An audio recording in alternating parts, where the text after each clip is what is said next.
Se você vive de 90% de turismo,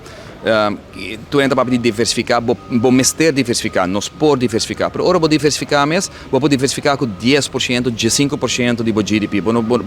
diversificar mais com isso aí, porque nós não está produzir outro custo que não está turismo no momento aí. Então, se você mira com metade da isla, não está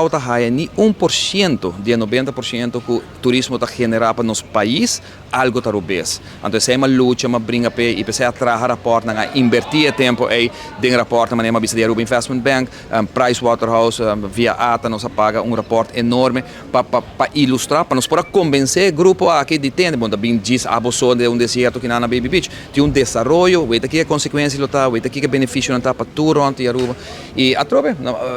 bota querer em algo, bota visão, sabe, visão,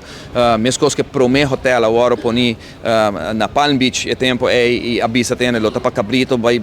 dormir dentro gelo, você sai a palavra, aqui riba na bisot mar, bota louco, que bota vai assim com hotel, para não tem nada na San Nicolás, não tem nada, então bota vai pôr hotel para ir, não se demonstrar que não se põe hotel. O hotel não está nem claro e acaba tem 2 projetos mais, 3 projetos mais andando no momento aqui acaba mostrando o positivismo com track gente projeto vai com ele. State of the art, edifício mais bonito mesmo caminho de Botawa com nang construir joia aqui na San Nicolás, caminho com nang manter a natureza também de área aqui, área basta deserto, pero toh natureza caduche e bush de Aruba. Caminho com nang incluir essa aqui dentro dele. De maneira nossa o hotel aqui ora abre também tem efeito enorme para o que está para riba de brug e também também tá muito importante maneira como atender town hall meeting de San Nicolas Business Association tá chega hora para o governo invertir na den San Nicolas, invertir em infraestrutura. Escuta San Nicolas Business Association, não tá pedi luz, verf e algum mata para fazer adorno de promenada bem vai para riba. Não te custa nada para o governo invertir em San Nicolás para generar por uma vez com bem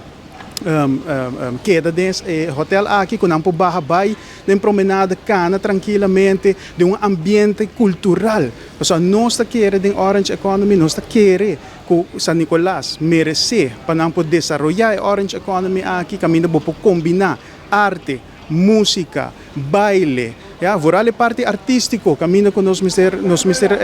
hiba nos música para dilante, mostra e hena nang ko tabay bisita Aruba, Kiko Aruba tinga ding.